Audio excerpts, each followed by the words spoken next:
Hello, Riven mains and Yasuo mains alike. I'm the Nightwing, coming at you guys with a LEC Spring Split Week 9 Power Rankings, and the LEC is over. It's done. It's just me today with my Mountain Dew Kickstart right here and my McDonald bag I have. So that's all we got today for the LEC. With the last week of the LEC concluding a week prior to this, I wanted to give myself time in order to watch over all the games and analyze everything for the teams going into playoffs. We also have playoffs coming up this week with SK facing Splice, and you also have Fnatic facing Vitality. So we will obviously be talking about those matches and predictions, but let's see how the power rankings panned out for how I thought they should have panned out. I know I had said that the power rankings for what I should have been predicting kind of went all over the place, but I did have some teams surging up to the top,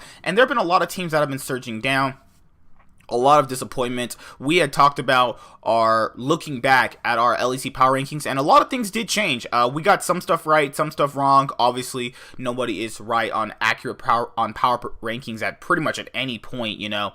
So we're gonna have to go over and look at the power rankings per the last part of the split, and I think that it will definitely give you a clear indication of what is to come. Like I said, this is all based off of, you know, the consistency of the teams, how well they performed. Yes, some teams had easier schedules than others. I do want to point that out. You have to factor in sometimes a team can look better when they have an easier schedule, and when they do not have an easier schedule, they can look like they're struggling. But some teams obviously overcome that.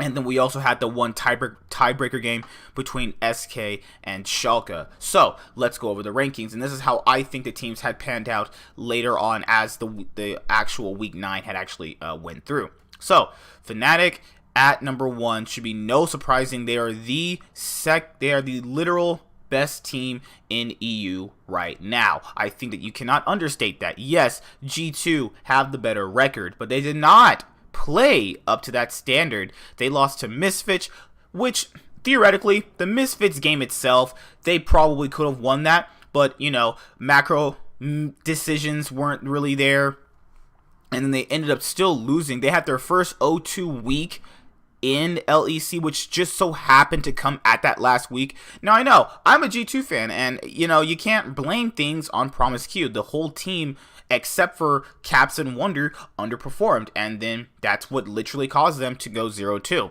Then you have teams like Origin, who have been silently creeping up, you know, racking up wins every single week, beating teams consistently, playing smart, playing around Vision, playing around Baron, you know, warding in deep quadrants of the map so they can know when actually you're going to be going to the Baron pit, so they can also set up Vision and pick off you in terms of like pickoffs, flanks. All of their players are actually playing at a really decent level. You look at Nukeduck, Mithy, and Cole, they're playing absolutely incredible. And the fact that I'm saying Mithy is playing incredible means something. Patrick has been an absolute rock for the team. And then you also have Alfari, which he has been actually playing a lot better than a few weeks into the split. So Origin is now going to be facing off against G2 in the next round after SK and Splice, Fnatic, and Vitality play against each other. So we're going to have to look at all these teams from a different angle going into playoffs, because going into playoffs, you have to go with the added fact that having stronger players in certain positions is going to be a lot better than that being in best of ones, because in best of ones, if someone underperforms, it's pretty easy to kind of remedy that for the next day. In a best of 3, if somebody underperforms, you're pretty much done. But the LEC playoff format is a lot different now, so we're going to see how that all goes. So let's look at how we think about the bottom 2 teams, Rogue and XL. XL, in my opinion, has been looking towards moving upwards. I think that they are making a little bit of strides here and there. You're hearing their general manager or their owner, or I forgot his name actually, is working towards getting them a facility and working towards getting players to go in the right direction. They made roster moves in the split, which on paper didn't make sense, but like I've stated before, sometimes, you know, that move on paper, which doesn't make sense, could be a beneficial team to team chemistry. So we're going to see how XL pan out next split.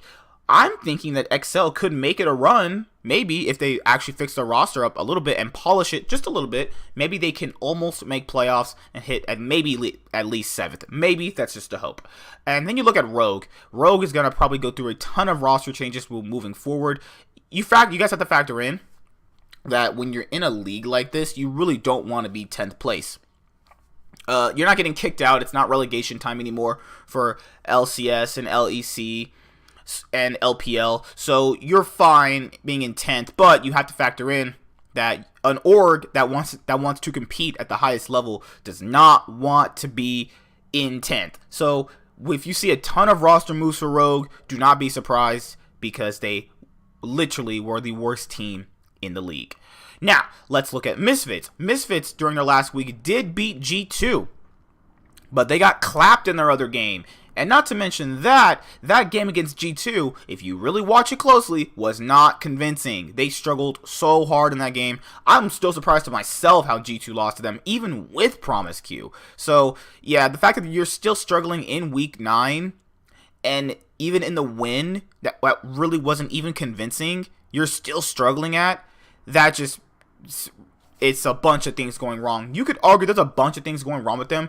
I think it's harder for them to fix mistakes, given the fact that you have a lineup of star players. So to really fix what you need to fix is probably a lot harder for a team like SK that could fix their issues. It's probably easier for SK to fix their issues, given the fact that, they have players not all in star positions, giving off their giving their opinions as, when you have a team of star players, their opinions can be quite polarizing, maybe to each other. But with a team like SK, it's like, okay, this is what our star player is saying, we should probably go with this guy's saying. And Misfits, it's probably not that way. And then they had the coach change. It's just been a lot of hiccups for the team. And they were power ranked pretty much at the same way 100 Thieves were, like 3rd, 4th, maybe 2nd, if you really wanted to really make a case for that. I know I had them at 3rd, because they weren't going to be better than Fnatic and G2. As going into the split, luckily Fnatic panned out for me very, very well. Whoo! God, thank you, Fnatic. Whoo! Hashtag always FNC for you Fnatic fans out there. And then Schalke. So Schalke, I know JTH is really big on them, but I still did not have confidence going into the split with them. I did think they would hit playoffs. I had hope for them there. There was a ton of reasons why I didn't think they would actually even, be a top tier team. And it showed that. Schalke had that classic team start. You start off really well, everybody thinks you're good, and then you come tumbling down when you get figured out. Once you get figured out, every team seems to beat you. Because it's not that they visibly all started underperforming to like rogue player level. It's not really that. If you really look at what they're doing, they just got found out. And yes, players underperforming can attribute to that, but they just got figured out. It happens with teams like that. Random teams throughout every single split, literally since the leagues were created, some team will be like 9-1, 9-0, 8-2, 7-1. But when a patch comes in and changes stuff, you gotta factor in that this team could get figured out by another team, and then they had talked about their scrim results are really good, but it's not translating to stage. There's a bunch of problems wrong with them.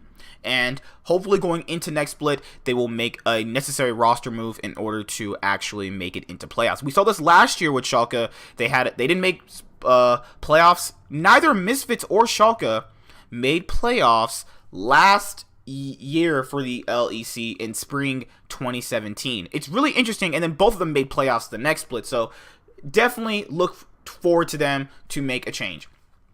Okay, so now we're at all the playoff teams right now. Now you look at Vitality. Now Vitality, I'm saying without Cabochard, this split, this is where they were supposed to be. Well, I had them at like 4th because, schedule and stuff like that and stronger players, but without Cabochard, man, I feel bad for this team. And the fact of the matter is they are facing Fnatic in their first round, so that could be a coin flip. I want to preference that. That could be a coin flip based off of, that could definitely bite you in the butt playing up against Vitality, because in a best of 5 compared to a best of 1, if you cannot figure out a style a team is playing and they just completely run over you every single game, it's much easier to play out strategies in a best of 5 than in a best of 1 because you have more games, and you like if you drop a game, it's not really that bad because if you come back and win 2, 3, 4 games after that, you're totally fine. So Vitality looking forward to in a best of 5 is hard because their bot lane is underperforming. You have Mowgli who's pretty decent. Actually, he was the problem we had coming into the split of like how is he going to actually do well with the team. Then you actually have Jizuke who can get caught out underperforming at certain moments. Like Cabochard is, in my opinion, second for MVP if you had to ask me. So who else will we have to really see to get Vitality there? The players themselves against Fnatic are going to have to massively step up in order to beat them moving forward into playoffs.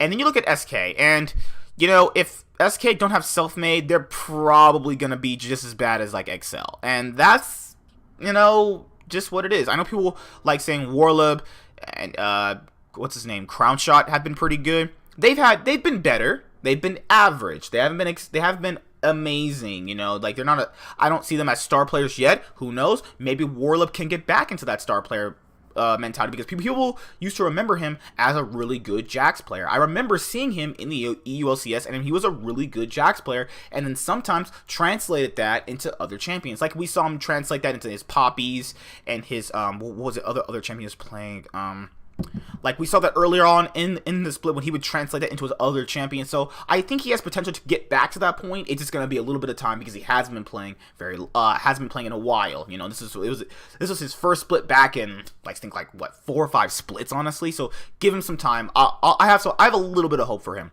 Now the thing with Crown Shot is he is also a rookie. Or no. Technically it's not a rookie because they're a part of the Mad Lions roster, but we'll see how Crown Shot pans out moving forward.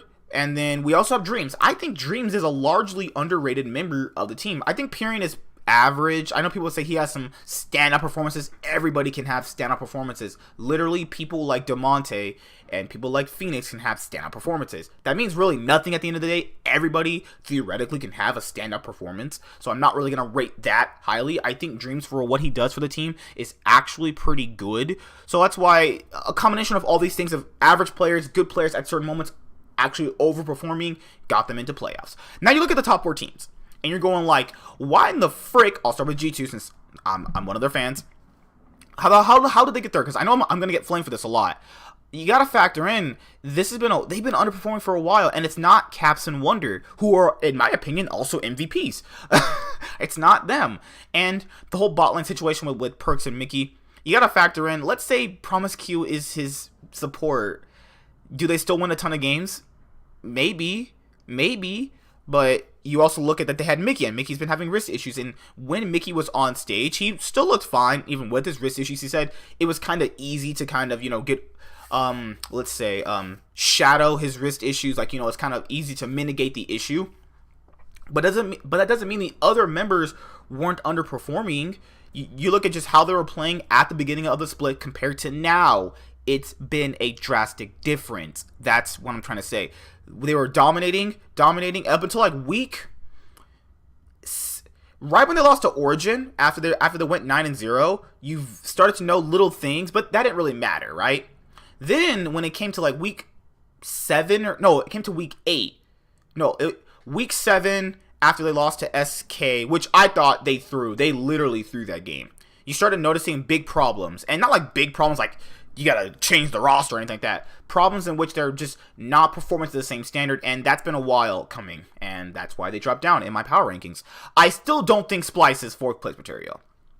You look at what a shellacking Fnatic gave them in their game. Fnatic absolutely destroyed them, but seeing as how they have improved in a lot of areas that other teams haven't, I reluctantly gave them the 4th place. I think you look at how their roster has been performing, even though they're not that good, I still think a better team performing better than them during the split, like Misfits or Shaka, could have easily taken their spot.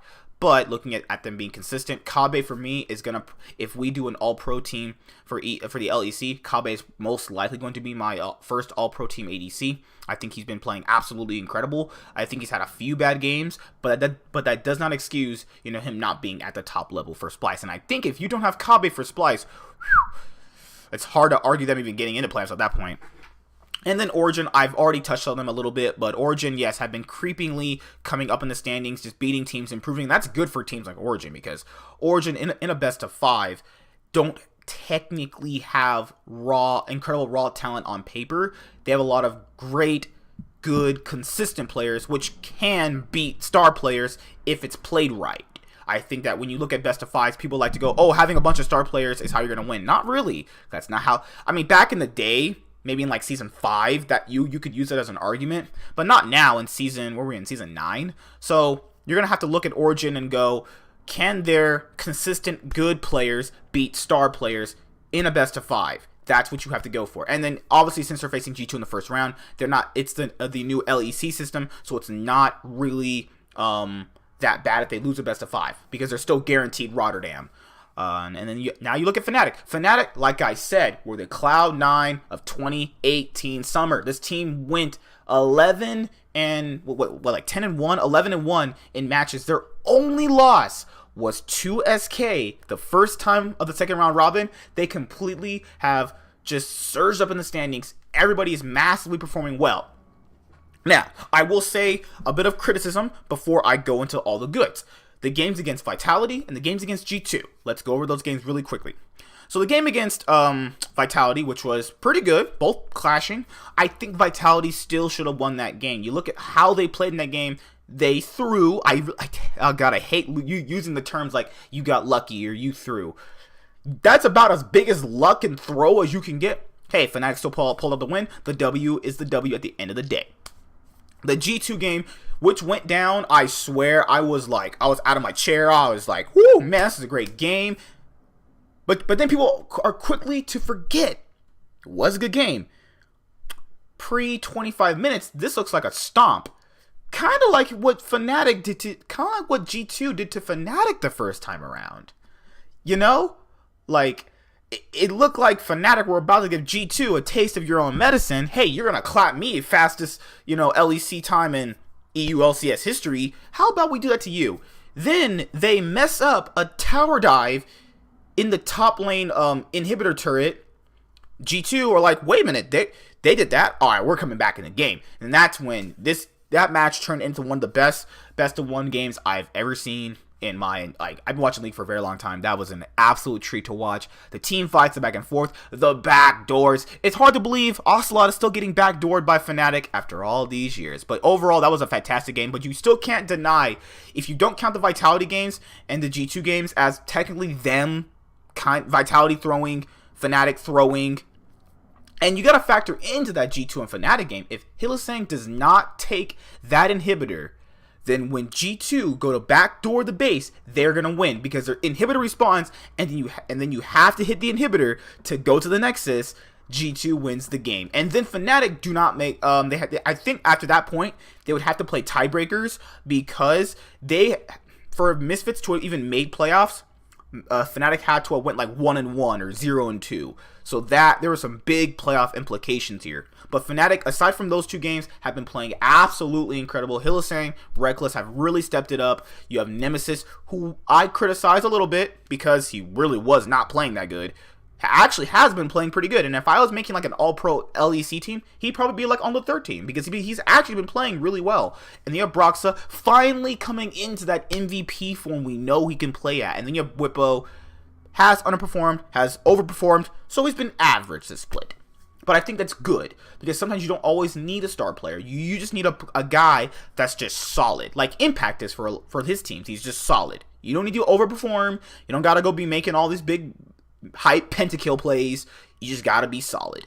So that's my final Week 9 LEC power rankings. Fnatic surge to the top, and then G2 fall. But now we're going to be going into the playoffs for LEC, so that'll be a separate video. So hope you guys really did enjoy this video. Insight for Nerds. I'm the Nightwing signing out. I will be doing this for the NA LCS as well, and the LCK as well. I've got to really have to start doing more stuff for LPL. I feel like there are just so many great games in the LPL. I can't show you guys yet. Have you watched The Shy? Woo, The Shy is epic. But yeah, I'll see you guys later. Bye. Have a great day.